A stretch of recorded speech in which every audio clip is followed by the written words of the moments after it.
Why is it that, I mean, I understand that these folks have a lot of money, Jeff Bezos, Elon Musk, Warren Buffett, but like, why are they the only folks that we turn to for like money advice and business advice? I'm just like, I grew up in Chicago where like Black and brown people make businesses all the time. Mm-hmm. Like, I think that there is merit to highlighting these people as well.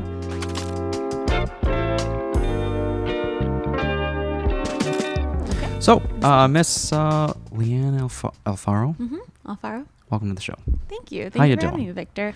I'm good. You know, like I have my coffee. I'm it's ready early. For the day. It's early, but is this normal for you? I've been pulling a couple of long nights recently, so I mean, it's normal. Not the long nights, but the time in the morning. Sure. So. You've carved out quite a niche for yourself. The last time we met was at your live recording for your podcast, Moneda Moves. Mm-hmm. Like you're at the intersection of journalism, content creator, corporate strategist. Before we go into what you've learned through your own content, your own journalism, and the people you've met on your podcast, I'd like to provide some context into how we got here. So where, like, did you have a background in tech or in journalism, and what led you to identifying this need of wanting to share untold stories for the specifically Latino community? Yeah. I think I have a background in being first generation, daughter of immigrants. My parents immigrated from Mexico, and we grew up in Hermosa, which is on the northwest side of Chicago next to Humboldt Park. And I just grew up seeing my parents not know the blueprint, but just kind of learning as they go. Sure. And did they have friends or family or anyone to rely on, or it was kind of bootstrapping themselves? We had like some on my dad's side, some uncles and aunts, but for the most part, we're a pretty nuclear unit. Were they trying to figure it out as well? I think so. Yeah. Like they got here. We were a nuclear unit, but we did like move in with my aunt. Like I remember we were like packed into this home in Hermosa on like trip, which is actually funny enough that like 2 blocks away from where Walt Disney lived, but that's not what Hermosa is known for. Hermosa is like a low income Mexican neighborhood, and so we were all like packed into this first floor. Eventually they moved upstairs. 3 units? It's one of those like bungalow style houses. Okay. So we lived upstairs at some point, but we lived on the first floor together for some time. Bungalow meaning, like, for those that aren't from Chicago, it's not separated per se. It's like, it's kind of a home. Yeah, it's kind of no, I would say that like it's like bungalow style, but there were 3 separate were they? Okay. Units. Yeah, there was like a basement. There's a first floor, but the shape is the same, and the space on the upper floor is definitely significantly smaller. At times, were you guys in each other's hair to the point where it's like, oh, I wish I had more space? Or? Yeah, definitely. But I think that's only look at it in retrospect, right? Like I think just growing up, it's like, oh, this is my family, and we're all here for each other. I think it's only in retrospect that like you're like, oh, it was a tight space, but we made it work. Yeah. I think to me, I didn't grow up like that, but I kind of wish I did, in a way of like it forces you to be closer together. At least that's what I've gathered from Justine's family, whether that's living in the same building or down the block. Yeah. Even if it feels like you're like on top of each other, I think over time you've come to be grateful for it. I think I'm grateful for the relationship with my parents for sure. I think that there was a point in my life where I figured like separation was needed to kind of just sort out myself and who I was. Okay. And create some healthy like. I wonder if that's a common theme for children of immigrants, of like to be fed into what they do, just to like help run the family business or whatever it is. And you kind of lose yourself, or you don't have the opportunity to explore who you are and what you want. Who you want to be, what you want to do. Is that kind of a, maybe not with you, but like in the community? I'm the eldest daughter. Okay. So I think that's like regardless of culture, right? I think that's true across the board. I think if you're the eldest daughter of immigrants, you're just kind of seen as like, oh, like you're going to help figure some things out with us, and like you're also emotionally intelligent, probably. And so my brother is 6 years younger than I was. And so I babysat him at an early age. Sure. My parents had to go to work. My mom was trying to get like her education here, and my dad was working. So it was very much like, I became like at some point, like a little bit of a third parent. Yeah. And it's only in retrospect that you realize this, right? Like you're just going through the motions, probably not doing a very good job, honestly, because it worked out. but hey, it worked out. We're all here. We're all good. And just taking that time eventually apart to figure out who I was, I think was super, super important. Was that for college, or when did you kind of separate? Yeah, I would say it was for college. Okay. And then immediately after, I went to New York to pursue like what I wanted to do as my passion and my work. At what point did you start deploying intentions? Because for me, I kind of fell into college, right? I didn't really, with the goal of something in medicine, but like I wasn't too intentional. So like at what point did you make the conscious decision of like planting seeds for something for Lyanne? I think I always knew I wanted to go to college because my parents really instilled that in me. They were like, we immigrated to this country. You know, there was this very, very much palpable but not unhealthy pressure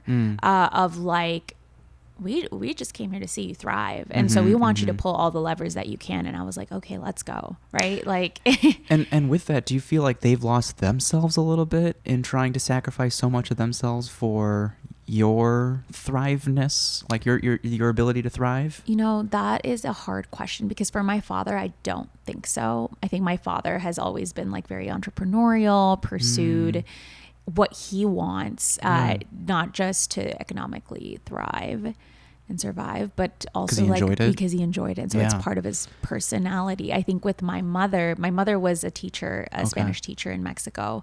And so coming here, like your credits don't count. Like you do not get employed. And also you need to learn the language. And so I think, if I can be honest, like that has been a sticking point with coming back home. I moved back home about 1.5 years ago, and it's been these really deep conversations with my mom about like identity. And, you know, I think that she threw herself into motherhood coming here. Like, she immigrated here with my dad, and within the year she had me, and no regrets, right? No, I mean, I think she loves being being a mom, but I think like I noticed that she has a hard time like pampering herself, like, or like it feels guilt over it. Like if I get her a spa, I'm going to this like spa with her. If I get her a spa ticket, like she will not go alone. And I love doing it in community, but I also think that, you know, like, it's like kind of like, I know what I need when I need rest, right? I know how to, and it doesn't have to be a spa day, but I know how to like, hey, I need to journal, or I know how to check in with myself. Like my mom, I sense that she hasn't made the time to develop that. And I think it's because she came here, she had her identity in Mexico. And I think that identity shift I saw like was hard for her to navigate. And so I wouldn't say she's lost herself. I think she definitely threw herself into motherhood, but we've had a lot of conversations of like, Mom, you have so much life. You have so much life left to live. And I love that you love being a mother, but my brother and I were like full grown adults now. And so I would love, and I feel like she also has aspirations, but like hasn't exactly found the way to, like, I would love to see her thrive and like, who are you? And like find the spark for you instead of in service of others. Is that a desire that she's expressed? Or like, is she open to having, has she been open to having these conversations with you? Well, I mean, she told me she when I was like in high school, she would tell me like, she's just like, I sometimes think about what it would have been like if I never left Mexico. And that really stuck with me. Yeah. You know, it stings a little bit because she had a career in Mexico that very much fulfilled her, that very much was a part of her identity and her community. And like whenever she does go back to Mexico and they send me photos, or I'm going with her to Mexico in 2 weeks, like I know she lights up. I know that that's where her home is. And I know that that's like what makes her, like, that's like the essence of like someone that's brought out. How can we kind of create something similar here? Yeah, exactly. Or if at some point you want to go back to Mexico, like, or that is completely a reality. That's probably a reason why many people after their kids are grown, kind of just like get out of here. Yeah, and so it's interesting because in like, I'm working with my parents on like, I wouldn't say I'm retiring my parents, but I'm helping them retire. Like, let's talk through it. Let's create an action plan. Where can I lean in and step in? Like, we've been talking about like seriously a future where like as short as 5 years down the road, they're doing more commuting between Mexico and here, and they have more of a longer extended stay in Mexico. I just think that they seem happier every time they go down there. I'm just like, you came here to give me a better future. All I want for you is to be happy and to not have to worry about it. So we need to talk about it. Yeah. While you're still healthy. Yeah. Right. A lot of immigrants, like the parents, kind of put off living their life until maybe retirement or until their kids are grown. And sometimes like that's too late. Yeah. Essentially, like you might not be mobile enough or healthy enough to live or do the things that you wish you did. And that being said, the current like situation I'm in is just like, I don't think they're even receptive to that idea, or they don't know what they could be doing. They don't have any hobbies. So it's like they haven't even cultivated a personal life. Their identity is so tied with their kids, and now their kids are grown and on their own. It's just like, well, who are you now? Yeah, I'm curious. Do you ever have conversations? Are they open to those kind of conversations? It feels one-sided. Okay. Yeah. So it's frustrating, but it's realizing that like everyone's on their own path. Everyone is on their own It's path. probably the most frustrating when like you're trying to help your loved ones and they can't help. They don't want to help themselves. Or like you have these new set of tools that you want to present to them, and they're not even open-minded to. I mean, I think they emotionally don't know how, right? Like, I think it's like you could have the tools and still not know how. And that has been interesting because I think like, so one of the best things that I could have done is like start inviting my parents over for dinner and like cooking for them, because the way into their like minds is through food and hearts. And so many people. Yeah. And so like, I felt like I was beating a hammer over the head trying to have these conversations when I was out in New York with them. And I think that that's part of the reason that I was like, I think I need to come back for at least a bit. Like it wasn't coming through. We just didn't have that touch point. I would come in for a week and then be out again. Like it's just, and so having this, like building that relationship with my parents has been so important, I think, because it's not to say that everything's crystal. No, absolutely not. We still have like some tearful conversations, some like butting of heads, but it's just like, it almost feels like a little bit like slowly but surely, like like something that I wanted to do with my family, I wanted to travel with them. We've always only traveled out of necessity back to their small towns in Mexico. And I was like, I want you guys to see the world. Like, can I take you guys somewhere? And they were like, no, if you buy us the tickets, we won't go show up. Really? Yeah. No, actually, when I lived in New York, no one came. No one came. And I didn't take it personally because I was just like, I feel like there's an emotional blocker for them. It has to do with like, I feel like it has to do with like their immigration. Like, I think that it's like a blocker, and I'm just like, you know, I kept on having those conversations with them and like sharing what it was like for me to travel and be like, this is what I felt. This is how I grew. And my dad, we unfortunately had a passing in the extended family earlier this year, and my dad felt it.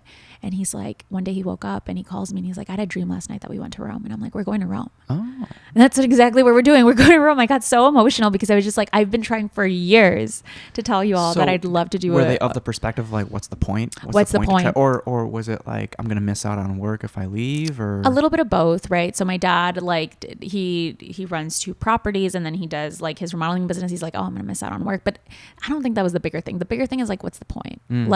I immigrated here because I wanted to get here, and now I'm here. And so I only really just need to go back to Mexico and then come back here. And so my dad didn't see, like, it's interesting because me like being exposed to journalists, and like I'm a big fan of Anthony Bourdain, like that is my view about travel. I think it's expansive. And my dad was just like, I don't get it. Like, why are you? Well, even without the travel, but like hosting your own kind of show, bringing people to you, and just meeting a diverse set of people just adds so much color to life. And understanding like why people think the way they do, and why the way they are, and gives you an appreciation for different people's challenges and successes, and even, you know, the fact that we can have this conversation with the war going on right now, and many people are suffering. If we took the time to have 1.5 hour long conversations with people of different backgrounds, I think everyone would realize that we are more similar than different. Ooh, that hits home so hard. That hits home so hard. And I just,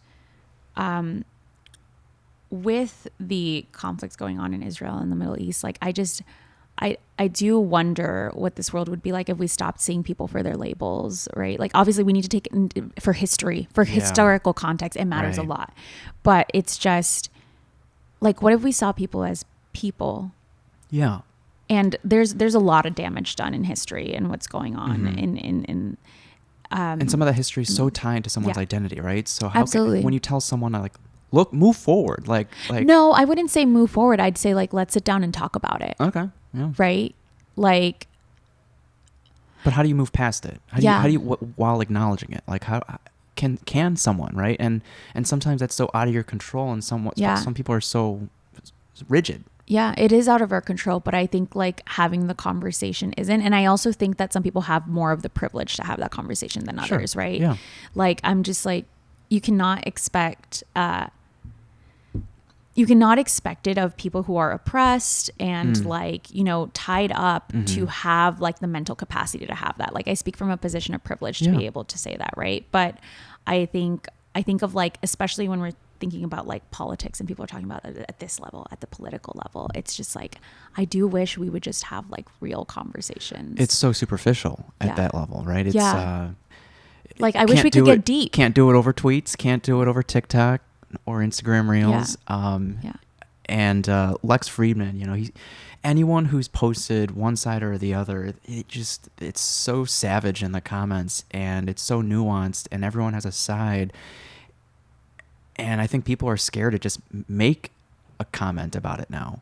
There are people that are, you know, it's just like, I'm just going to just observe like what's going on, and like, because I'm not in a position to have in-depth conversations with people. And I think that's, to me, the only way to move forward. And everyone in the comments section will have a perspective, and how, like, you know, there's 3 sides to a truth, right? It's just like, how do I know what's actually going on when I'm all the way over here? Yeah. Yeah. And so, and I think as far as the Middle East is concerned, I think our main priority is to get informed.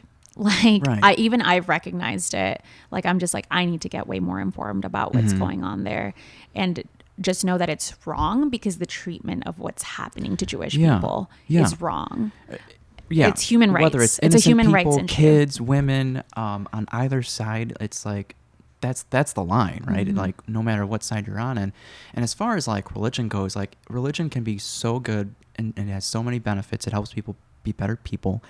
But for the most part, some people get born into a religion, get just thrown an identity when they're born. We don't get a choice as to where we're born. And I don't know if we can ever look past that and just like, okay, you were raised here. I understand why you're this way. You're still a decent human being. I'd love to be your friend. Yeah. Right? Like, why can't we just... why can't we just see people for like their values, or maybe their essence? Maybe it's ignorant. Maybe it's just like me not knowing the deep historical, you know. I think deep historical has an absolute context, right? But you know what this makes me think of? This makes me think of a Netflix documentary with that, and I always forget the name of it. It's this... is it a rock blues singer who sang with Elvis, and he goes and he like tries to talk to like members of the KKK. Oh wow. Yeah, and he's a black man. Oh, I'm bearing the lead here. He's a black man. He was on Joe Rogan, I think. Was he? Yeah. He has his own documentary though, and I'm gonna have to go. Years ago, he was on Bigger Guy. Is that? No, I mean, he's physically, he's like a bigger guy. I see. He's a bigger guy. So nice to talk to. He's a blues guy. Blues guy? Okay. And he went and he talked to members of the KKK, and he's like, I'm a black man. Yeah. And I think that's a really extreme approach. I would not, like, obviously I cannot speak on behalf of black people, but that was an extreme version of that, of like talking to people, and he got a lot of criticism. Well, it's like shining, it's like being the light, right? Yeah. So like just taking, not taking the opposite side for the sake of being opposite, but it's just like trying to. It's like, what happens if we have this conversation? Deploying empathy, and right? Yeah, deploying empathy, and what happens if we have this conversation? And so I think that while that's an extreme version of that, and I definitely would not expect that of people, I think that is a test of the hypothesis. What happens if you have sit down and have a conversation with someone as a person and figure out where they're coming from? And not everyone has the capacity to do so, and we should not expect everyone. Honestly, like that's just what it is. Like, it's like he had the mental capacity to do so. Not everyone does, and maybe not everyone should. But I think that that's an interesting hypothesis of expanding our worldview and figuring out where people are coming from, and wondering if we can come to a place in the goal of coming to a place where we create a world that is better, healthier for all of us in it. I wonder. Yeah.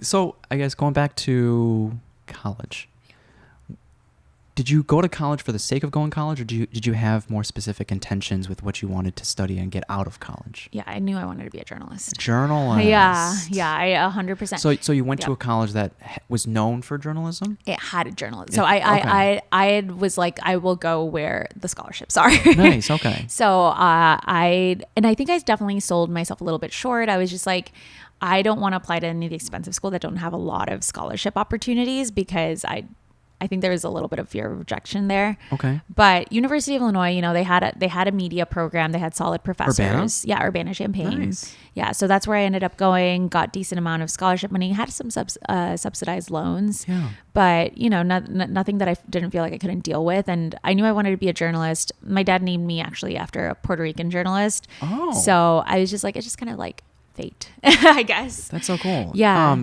A family friend is his name's Jordan, but on air he's Dash. But he went to Urbana for radio.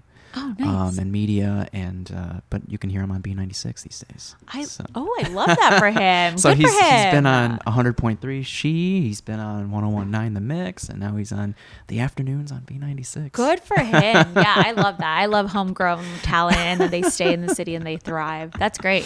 So how was your time at Urbana then in journalism? Time in Urbana was such a culture shock. Okay. Like, I think it's just, I had not been around that many white people. Okay.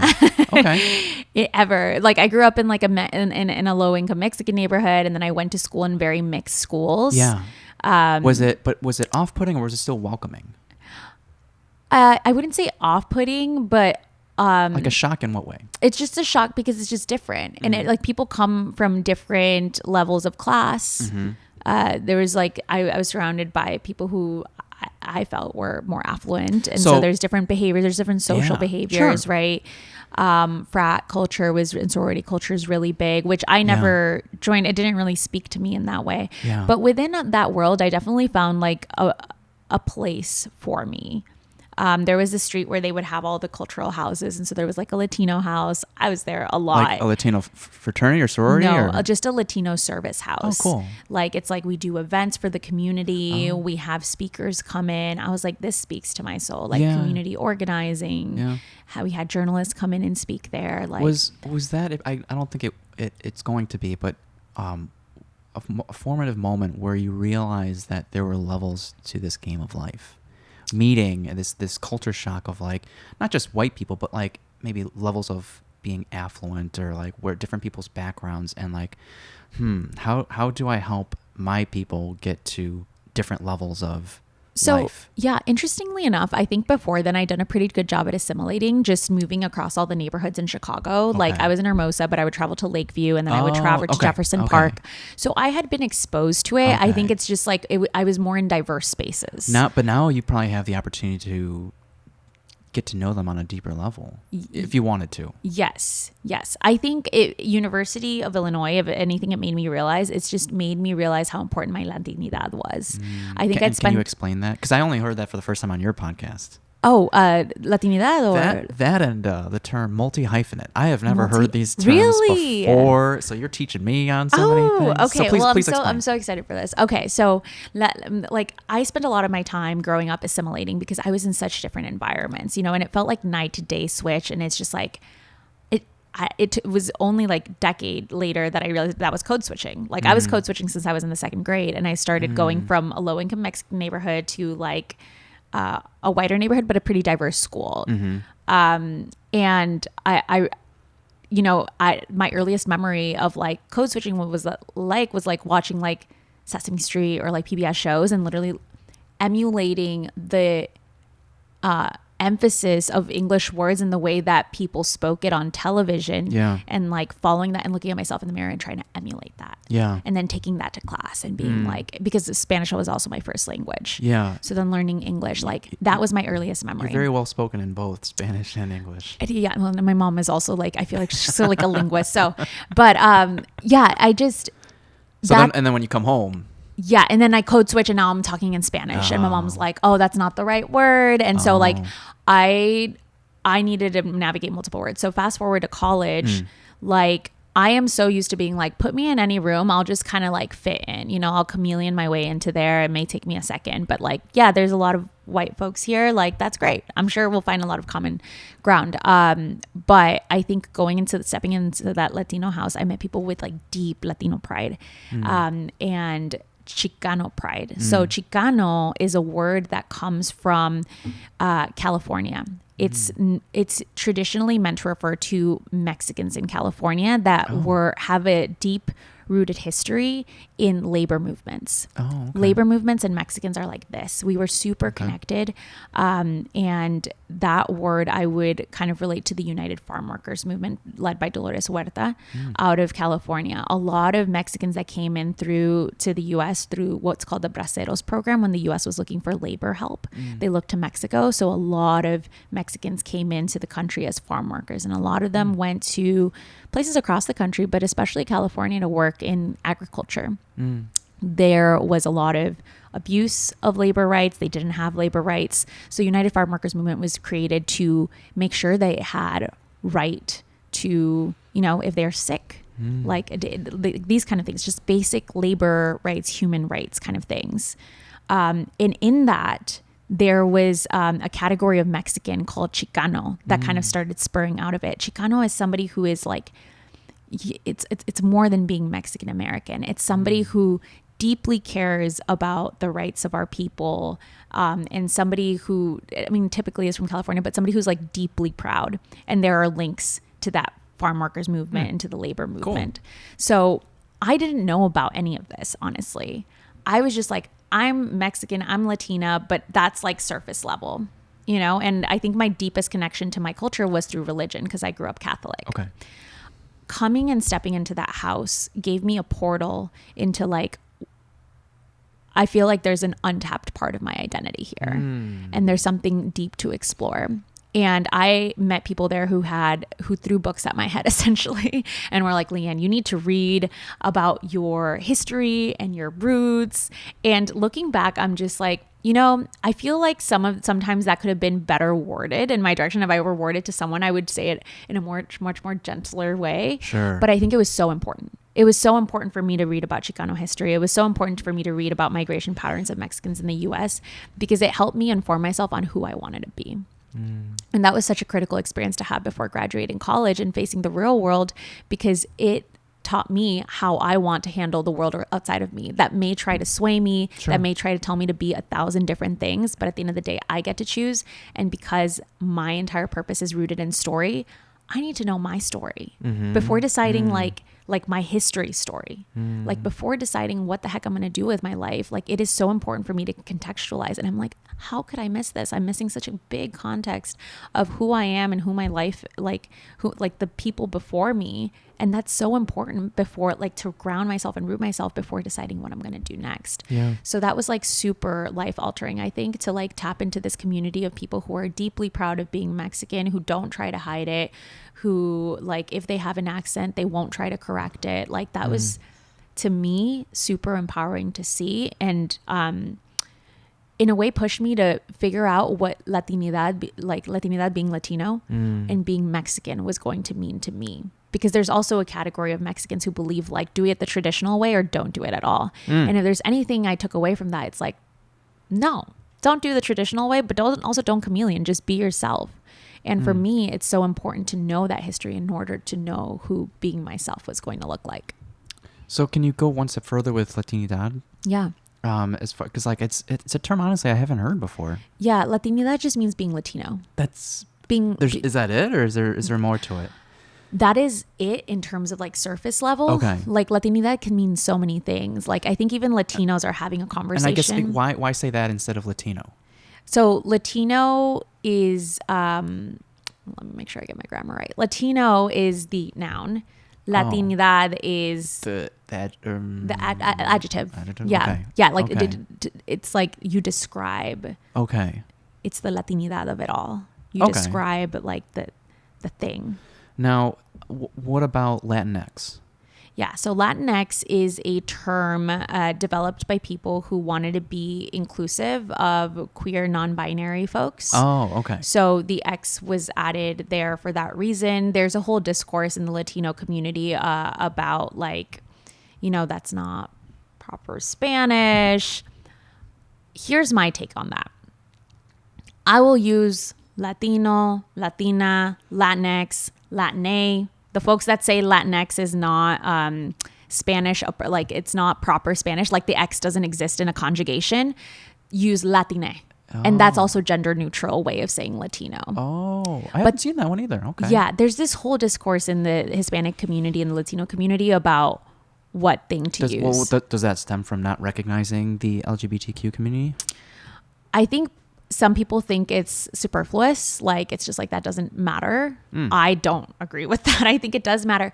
But I also think me saying Latino does not discount it. Like, okay. It's not like I've used Latinx, I've used Latine, I've used Latino. Okay. And honestly, it has depended on the room that I'm in. Yeah. Because I'm in the business of communication. Yeah. And so I'm talking to my audience. If my audience if I'm going to start a sentence and they're going to drop off at Latinx people, that's not going to be good for business, and that's not good for them or me. I'm not getting my message across. I already lost them. I'm in the business of, we're talking about the same cohort of people, right? Yeah. Let's talk about the gaps. Let's talk about the issues. And so I don't want to lose my audience. I'd rather know who's in the room and what they're going to be receptive to. I believe in using Latinx 100%. I believe in using Latine. There's a whole even argument to be made about like Spanish being a colonialist language. So can you colonize the colonialist language by adding an X? I just keep myself informed on the discourse. I wouldn't say that I have a particular strong opinion, because at the end of the day, I want to show up ready to have a conversation, not about I like that. We can have a conversation about the linguistics for sure, but if that's not the main point of the conversation, I want to make sure that doesn't stifle our ability to connect. Yeah, because my follow up was like, well, now we're kind of assimilating, right? We're like appeasing the people that are in the room. Sure. But at the end of the day, if the end goal is about to the dialogue, right? The deeper dialogue, whatever you got to do to get there, I guess. It's about the goal. And to me, that means thinking expansively. Yeah. Like, I know that if it were by me, honestly, my preference would probably be Latine. Sure. It sounds good. I mean, Latinx is good too. I've used it plenty, but I'm just like, I literally had someone in my DMs from Moneda Moves that said, thank you for not using Latinx and thank you for reporting, honestly. And honestly, I do need to get back to that person and be like, hey, listen, if you scroll back, I use Latinx. I also use Latine. And today I just use Latina because I was talking about Latinas. So I use them all because I'm talking about the same cohort here. Okay. And I don't want to lose my audience there. Like, I want us to have this conversation. I want to bring people in. Yeah. That may not, like, it's inclusive, right? Yeah. Yeah. And so that's on my thoughts on communication there. That's a good answer. So then, were there any formative journalism moments that helped you realize this is your path and you want to go deeper down? Yes. I think when I first got into journalism, it was very different kind of experience. I got into it through entertainment and music. Okay. And so in college, I was writing for music for the paper, and I just enjoyed getting in people's business and like knowing their stories. I had like an almost famous kind of experience where like I started writing about this band. They invited me on a tour across the country. I wasn't as impulsive, and I was like, I actually need to finish school, y'all. So I'm sorry, I'm going to duck out of this one. But I just was like, I love the life that this is creating for me. This is exciting. Okay. This feels right. I love telling people's stories. I love finding out about people and finding that common thread, like, it almost felt like a connection. Like for me, can you go deeper with common thread? What's the common thread? Yeah. So I think that people, like, at essence, like they all have like this this common thread that it's so hard. I haven't formulated like an answer, so it's honestly like a half-baked thought, but it's finding that spark in people and what moves them. That's the premise of the show. A lot of right. No, a lot of people have that, and it's like, and I think it's the most interesting when you're talking to someone that's like fulfilling something that like their child self it's contagious, wanted. Right? Yeah, it's like there's like a goodwill base about it, you know, and that's not all the stories I wrote. I also wrote about tax evasion later, but like, but you know, when you find like that spark in people, and that spark can be like positive and that spark can be like negative. Like I see something negative and so I want to do something about it, activism, right? Or I have this desire to do X, so I'm building a company, I'm building a band. Mm-hmm. And I think that that's one of the most gratifying things to do, to find that spark, to find people's why, and why are you doing what you're doing? Like, let's talk about the what you're doing. That's important. That's probably going to come out on the story as somewhere in the lead. But like to connect with people in that way, I think like selfishly continues to expand my worldview. And it made me the kind of person that will go to Idaho and sit at a bar and talk to a man who sits on the opposite political line of me and to have a conversation with him. It made me into that kind of person. I owe that to journalism. I don't think if I had talked to so many people in journalism as like an objective reporter, let's be real, we all have opinions, but like objective for the job. Yeah. Like, I don't think I would have been that person. And I think it made me a better person to meet as many people as I did, to be able to process their stories and try to do them justice.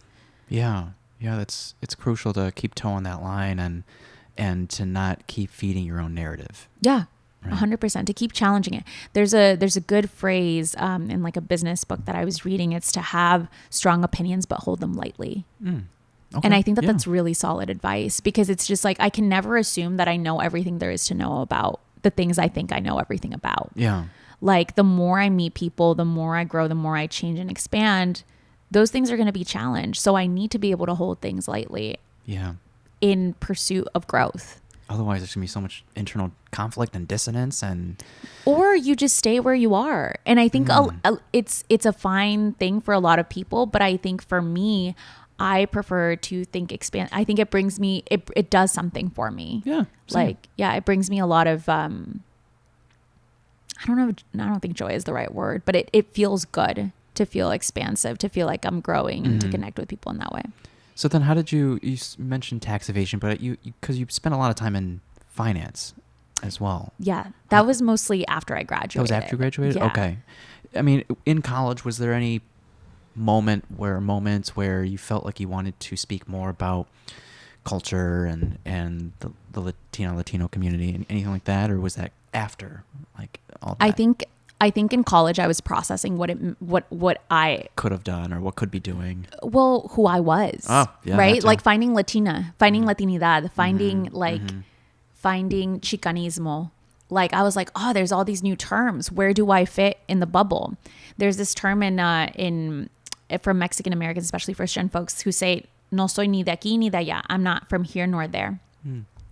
And it's this experience, this common experience that we go through as children of immigrants, where like we're first generation in this country and we're not Mexican enough to be Mexican and not American enough to be American. Yeah. So we sit somewhere in the middle. So that's our go-to. And honestly, like I went through that in college. I was going through like an identity crisis. Luckily you were embraced. Yeah, exactly. And so I was just trying to figure out where I fit in it. I think I graduated being able to say, okay, I'm getting an idea of where I fit in it. I started at one extreme. I think I'm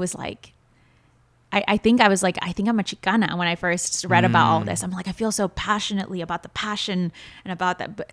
But I think the more like I became a little bit more central, but like also had my own definition of what being Latino was for me. I was like, no, I wasn't actually in the farm workers movement. You know, I didn't do labor rights. Like, I don't know that I can own it. And not that you need to have done all that to claim Chicana, but like, I was just like, I feel like I sit somewhere more in between where I own my experiences, which are very, very unique. Yeah. But I'm still a proud Latina. I'm still proud Mexican American. Yeah. I'm curious how many people have actually taken the time to do the work that you did on yourself. it was just so important for me. Like, I just feel so much better. I feel so much more comfortable in my skin. Like, I can deflect comments of like, oh, you're not Mexican enough. Like, people get that. Like, you're not Latina enough. You're not Mexican enough. Why are you whitewashed? Like, there's so much internal conflict within the community. Oh yeah, 100%. Yeah. And I think like doing work like that for me was essential, because I was just like, I need to know who I am. Like, I can't have people telling me who I am. Like, I am grateful for being informed of all of the resources to know about the people that came before me. But now that I'm informed, I need to define that for myself. Like, no one's going to tell me who I am. You. Any other moments in college worth mentioning, or should we move over to tech and finance?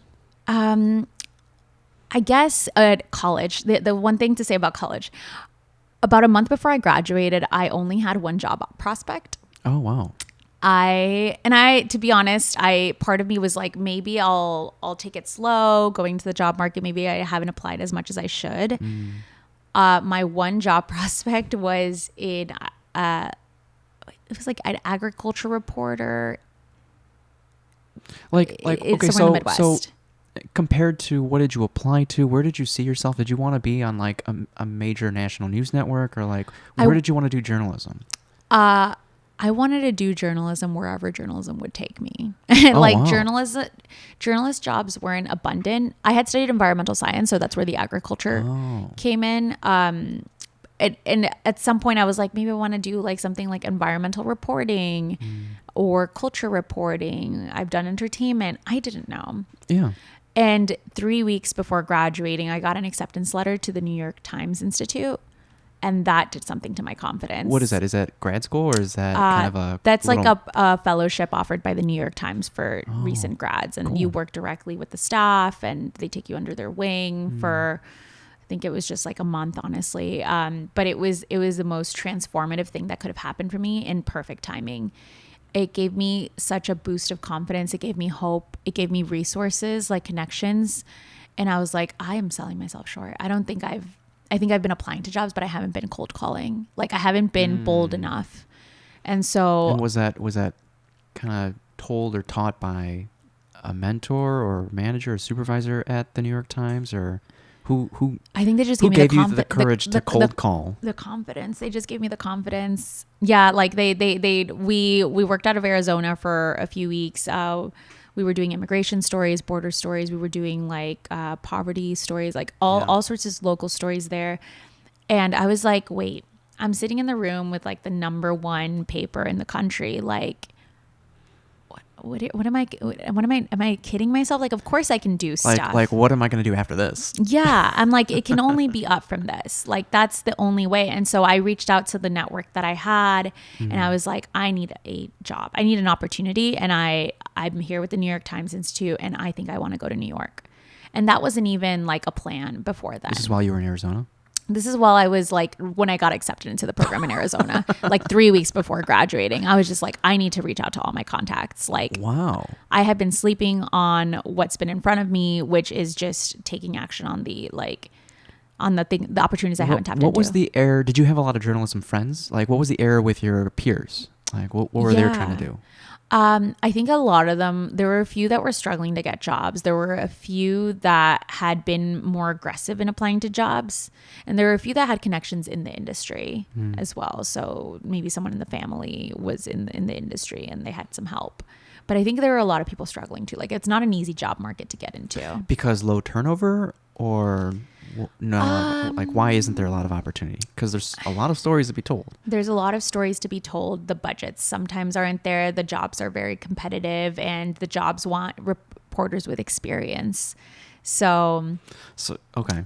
All right. Yeah. And with there's a lot of unpaid opportunities, and at that point I didn't want to do something unpaid. I knew that for sure. I was like, I'll do that as ultimate option, but I was like, I need to get something. And so Business Insider was having a fellowship. It just so happened that the guy who was in charge of hiring, his name was Brett Arnold, he had been editor at the music magazine that I was writing for in Urbana. And he used to have these like house parties where he'd have like like house party, like very organized house parties. Like he'd bring in a band. It was a whole event. Oh, wow. Yeah. Like it was, we were not playing around. And so I was just like, Brett, you have amazing house parties and I really enjoyed writing for you at that magazine. And I see you're at Business Insider. I'm like, I know you all have fellowships. Could you give me a shot? Like, I don't have business reporting experience. I will work very hard.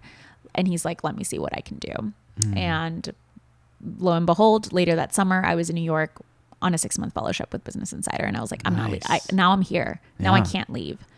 And so at first they were going to offer me extension. It switched. Things switch a lot in business and media. It's like a very fickle industry. And so I was like, all right, let's do cold calling again because I'm here. Like if I'm here, I'm not leaving. Like nadie me mueve. That means no one moves me. I'm staying here. Like this is where I want to be. Did you like so you like just living there, being in the, in New York, like you like that? I liked it. I liked it. I felt like it challenged me. I like hard things. And so I was like, I feel like I'm learning new things. I feel like it's giving me an opportunity to explore myself in a new way. Like it was rough when I first got there because New York just there's different social culture, but I was like, tell me something new. Like I've always like adjusted to new cultures, new spaces. And I think in New York, I had to learn how to be healthy, if anything, because New York can feel like a treadmill that's like on always. And so like you really have to be mindful. Meaning like work. Yeah. Okay. Yeah. Like work, or like, I mean, I guess that's more for me. I guess whatever you're doing it to the extreme. Oh, wow. Like it's all like the burners turned It's all no the chill. way on. Yeah. Yeah. So you have to have the mindfulness to step off that treadmill, to turn down the burner for yourself. And I think it was very hard when I first got there. I was like, I know this is such a big growth opportunity. The FOMO of like, if you hop off the treadmill. Exactly. Yeah. Like everyone's moving ahead of me. Yeah. Yeah. That's what it feels. And so, yeah, you could take it as anxiety inducing, but I think it was also just an opportunity to be like, how can I be more mindful, and how can I like, this is such a good opportunity. Like how did you, besides work, did you know anyone there? Oh no, I had never even visited New York. I had never even visited New York. I think there was something about like how bold I was after that New York Times Institute thing happened. Like I think I just became a little delusional. Yeah. I was just like, what, me here? I have one job prospect. It's to be an agriculture reporter for $28,000 a year. I can do so much more. I'm like, I'm selling my shows. I'm playing small. Like I need to go see what's out there. It's calling to me. It's speaking to me. And then I was like, my parents immigrated here. That same rhetoric that my parents told me. I'm like, my parents immigrated here. They did all this stuff. It's not going to be for nothing. I'm like, bet big. Yeah. So how was your time at Business Insider then? Oh my gosh, it was such it's like a bucket of cold water. Whoa. Yeah, no, I mean, I loved like learning a whole different there. Verbiage and culture and things like that. It just wasn't what was taught in journalism school. Like I went into Business Insider and we were optimizing for traffic. We had like a list, like a moving chart up on the wall that like ranked us based on clicks for our articles. Ranked you? Yeah, like we had a little baseball card with our name. Is that healthy competition? Some might say. But like it was a necessary bucket of cold water because I realized this is the media industry and the number one market in the country right now. Like, and so it made me over time temporarily jaded, but keenly aware of what the media and journalism industry really was. Like how heavily journalism industry relies on advertising and then subscriptions, and the need for an overhaul probably for our model, because journalism wasn't invented for that. It wasn't invented to drive traffic.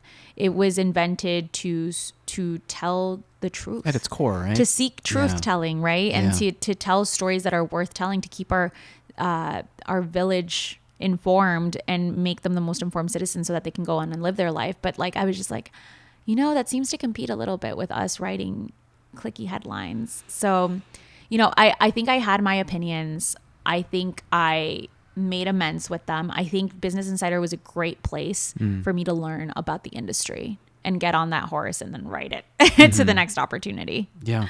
Which was what? CNBC. Damn. That was a cold call. That was a cold email, cold call. Still in New York. Still in New York. I mean, technically in Englewood Cliffs, New Jersey. Oh, okay. But I'd bounce there between there and 30 Rock because they have their dome and the like recording studio in New Jersey. That's where you can actually afford all that space. I take it. Wait. So you were living in Jersey or you were living in New York? So when I first moved there, I was living in Jersey. Oh, okay. I would commute into New York. I would go to 30 Rock. I would go to Inglewood Cliffs. Is 30 Rock a building or a neighborhood? 30 Rock is a building. Okay, that's so what I if thought. you have ever watched the show 30 Rock with Tina Fey, it's like literally that building. Okay. It's like where SNL is recorded and all that NBC Fun stuff. Yeah. Okay. So what did you do there then at CNBC? So there I continued to build. At Business Insider, I had done social media with a side of reporting. There I kind of continued that social media with a side of reporting. I'd pitch stuff. And was that your first time seeing maybe the back end of social media then? Yes. Okay. Yes. Fascinating? Overwhelming? Both. I felt like I was very connected. I've never I've constantly connected to my phone, constantly, like when Twitter was like the heyday for journalists, like that was the gossip room. That's where the tea was spilled, right? And that's where we were all, and in addition to obviously like breaking news lines that we got fed. But it was an interesting time to be there. I reported through the 2016 Trump election. I ran social media that night. That was like a 22-hour day. Me and my boss sitting like on a rolling bench, like watching, seeing who what the last network was to call him president. We were like, okay, so that happened. And no one can cry on the news floor, regardless of how you feel, whether it's exhaustion or other reasons. Sure. But it was a life altering experience for sure. Like I think just like the pace at which things moved in news, like CNBC was like I was like, this is an institution that I very much like has been around and I deeply respect. And it's interesting because Business Insider Management followed us to CNBC after we moved there. So there was, but the good thing is I knew some of what Business Insider works, so that worked out for me. But it was a great learning opportunity to just grow channels, learn how news and social media interact, and to leverage that, and to also start getting my byline out and figure out what I wanted to write about, which I found was about Latinos and money. Okay, so at CNBC, were you still doing social media? I was still doing social media. Okay. Yeah. Okay. Yeah. Specifically, what though? Yeah. So I ran the CNBC social media accounts, and then so that's like Twitter. Yeah. Oh yeah, but like that. But like, did you make the content, or just kind of maybe copywriting or planning? So we were feeding out articles that are written by reporters, and so we'll write the social media, or we create social graphics. Snapchat was a thing back then, so we'd get in front of the camera. Live streams were a thing back then, so we'd travel for like conferences to do interviews with like CEOs and executives. That's cool. That probably brought in your network a little bit. Yeah, it really did. I think social media was such a springboard for bigger opportunities because you don't simply tweet. There's so much variety of multimedia that went into it. You know, like at this point we're doing live streams. Sometimes I've even sat in front of the camera to do these live streams that went out on like, or it's just like talking with like, I don't know if important is the right word, but like just people that you never thought you'd be talking to. Right. It's like it continues you to push you out of your comfort zone. Yeah. Damn. Yeah. So that was an awesome experience. And did you come across entrepreneurs within the Latino space that kind of like, I like talking about this. I like learning more about their story. I mean, it's something that I noticed immediately, like coming into CNBC. I'm like, all these businesses are awesome and great, and they're doing really well in terms of profitability. But I'm just like, there's not a lot of people of color. Sure. It was like 2016 when I joined, and I was just like, why is it that? I mean, I understand that these folks have a lot of money, Jeff Bezos, Elon Musk, Warren Buffett, but like, why are they the only folks that we turn to for like money advice and business advice? I'm just like, I grew up in Chicago where like Black and brown people make businesses all the time. Like I think that there is merit to highlighting these people as well. And I don't think that it's as vertical as we make it to seem, or pyramid as we make it to seem, where we only should take advice from like the 1%, you know what I mean? So I was just like, I think that there's so much merit to having more diverse stories and also telling a more accurate story, because I'm like, I know there's I didn't have the stats back then. Now I do. I know that there's a lot of Black and brown new business owners. I know there's a lot of people of color that are creating new businesses every day. Yeah. So I started pitching these stories. At first they were like, you can't pitch on the basis of like, you know, they're not represented. So I realized that there were like certain qualifiers in order to make a good pitch. I think oftentimes it was about like the numbers, right? Which, I mean, no surprise, it's business news, but it's like, Have they experienced a significant growth percentage over time? Like, are they making in a certain amount of profitability? This is where it gets harder. Are they making a certain amount or fundraised a certain amount? And the truth is, Black and brown people don't get as much funding. Like, that's a systemic thing. And so it's like, of course, we're not going to make it into, if that's your basis for deciding whether something makes the cut for a story, of course, they're not going to make the business stories at that level as much if they're not getting funding, because they're not getting access to bank loans. It's just like a systemic issue, and they're not getting like VC funding or investing. So I started to figure out how to finesse my pitches to kind of like fit the parameters of what makes a good pitch, whether it's like over time, growth over time, or they have traction on social media. That was the benefit of being a social media specialist, and then say, hey, like this person may not have that much in funding yet, but they are getting great traction on social media. Yeah, which we would want give clicks. attention Let's write about them. Let's write about I remember I did this story on this guy, Tony Peralta, who was doing like a shirts business, doing pop culture icons on shirts, and now has doing collabs with celebrities, or like this guy who was building a fintech platform and had worked at reputable places that we could quote. So it's just figuring out how to make the pitch. Yeah, being creative. Exactly. So then that I would deem that a win, and I'm sure there's a part of you that still wanted to tell the untold stories. Yeah, you know, a lot of my pitches got turned down. They just weren't the fit for what the vertical was looking for. And at the end of the day, I figured, I'm just like, okay, they're writing for a specific audience, and that's what's determining their parameters. I know there's an audience for my stories. I know that there's stories to be told because there's people making the businesses, and there's people who want to make businesses in our community. So I started Moneda Moves as just a newsletter. It was a blast that I sent out every other week. I would wrangle the headlines that did exist covering Latinos and money, because at this point, now we have articles about Latinos and money and Black people and money, you know, like how different demographics handle money, which is important when we talk about the racial wealth gap. But like back then, I just didn't feel like it was in popular media as much. I think 2020 was a big turning point where like society was kind of opening at the seams, and we were like Black Lives Matter. Yeah, like Black Lives Matter, like the importance of caretakers and how expensive it is and how heavily it hurts women of color. Like all of these things didn't really come to light in that kind of jarring way until the pandemic, when we're just like, it's literally like society's like tearing open at the seams, and it's like, we need to talk about this. But before then, I was just like, I'm going to make a newsletter covering all of this, and then I'll have like a little like analysis synopsis. And slowly it started growing. People started reaching out and saying, hey, you know, I feel myself seen and represented, and there's nothing else like this. And it was just a passion project. I think it was in 2020 when there was like a lot of need for people to tell stories, and there were like corporates seeking for their stories to be told of how they're collaborating with people for like clout and for stuff different like that. purposes. Yeah, that I was just like, okay, there is a different bucket of need here as well. Like there is a capitalistic need, it looks like, I mean, for lack of better terms, to tell our stories. But there's also people who are interested in helping, and like, let's see how far that longevity goes.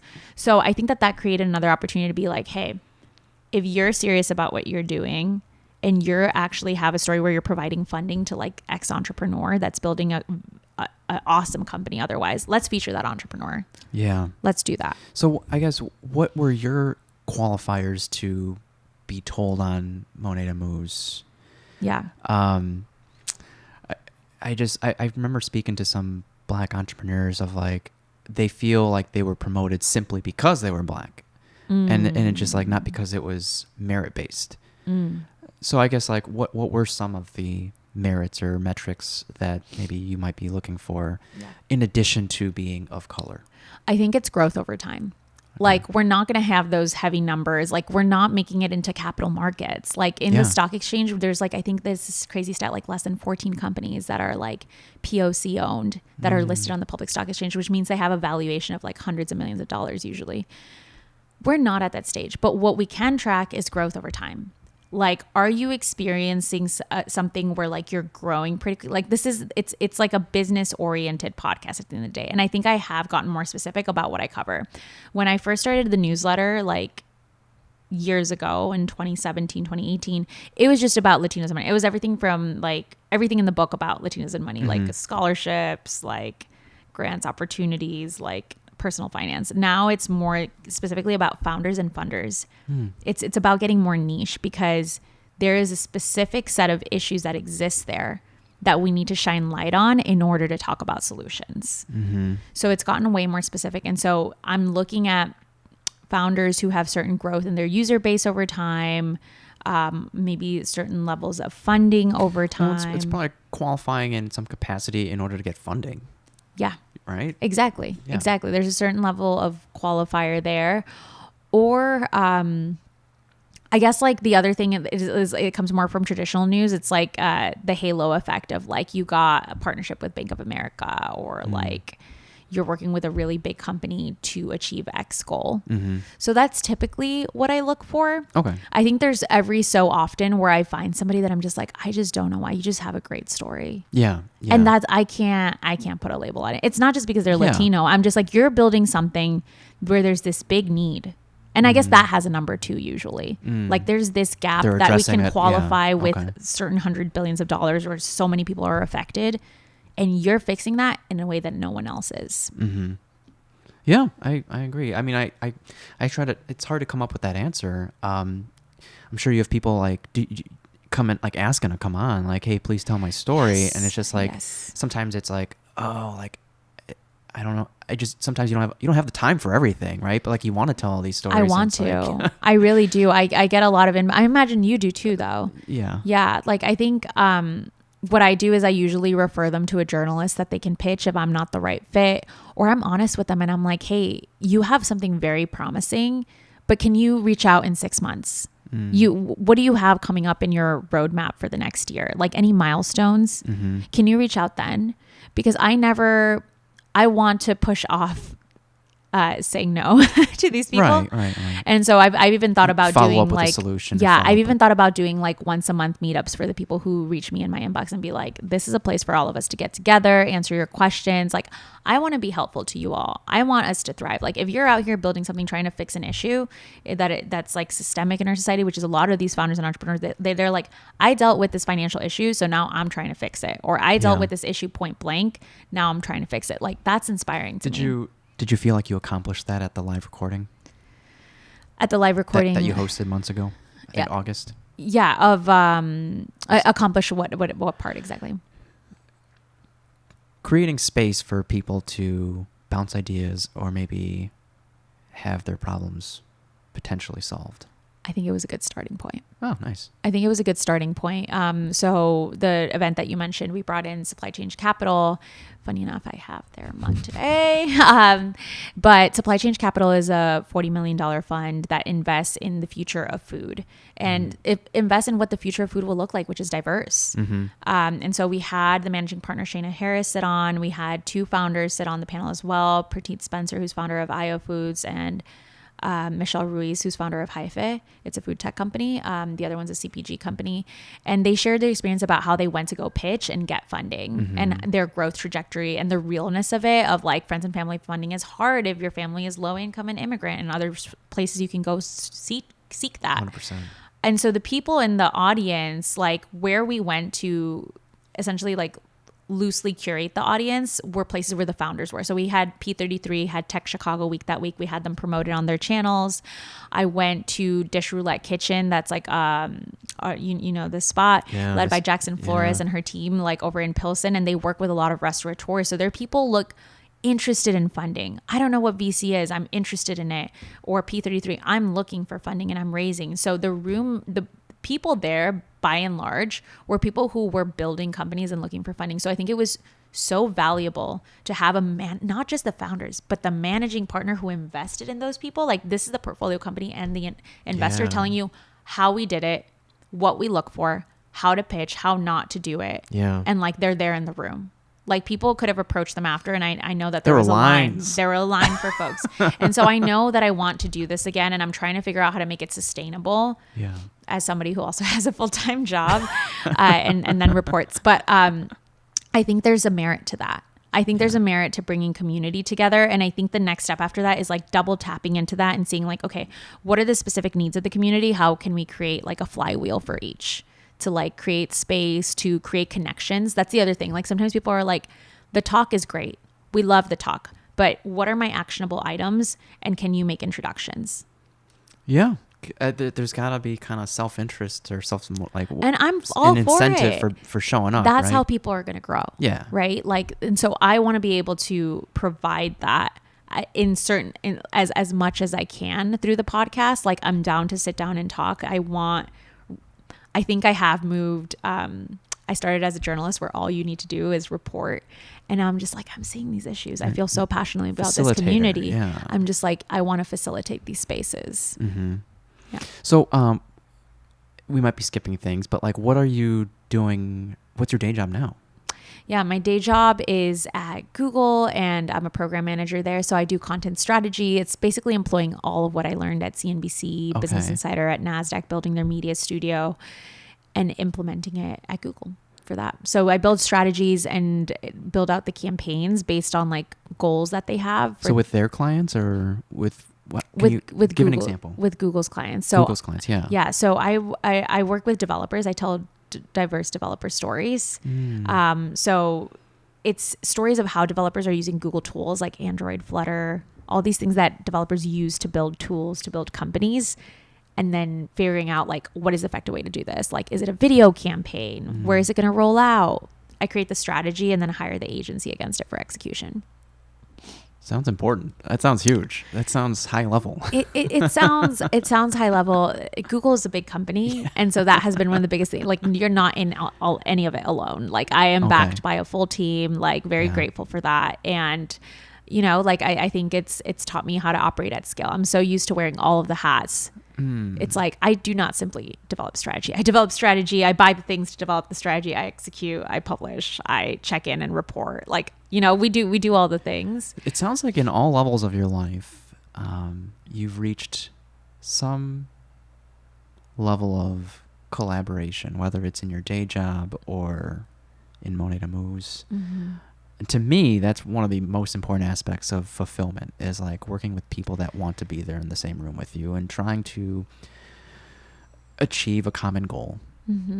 Yeah. It's the best. I would say collaboration is absolutely crucial. Like, it's just like, it almost goes after that saying, like, if a tree fell in the middle of the forest and no one there is there to hear it, did it really happen? I feel the same way about communications. And that's why I think communications is so much more powerful when you work with people, beyond the fact that it's fulfilling, obviously. Like, I feel a fuzzy good feeling of like being able to share community, share space with people, and like just putting your truth out there. Like doing this podcast, I can imagine has put you in touch with people that I don't know if you would have crossed paths with otherwise. Never. Right. And so I think that there's like an absolute fulfillment to that. But beyond that, it's like, that is the power of communication. Like, communication, there's a difference between, a stream of consciousness for myself that I won't share with anyone. And there's a difference between that and communication. Like, the whole point of communication is for people to hear it. And people hear it when you connect with others, when you're more aware of what's happening in the landscape, and when you collaborate to get the word out there.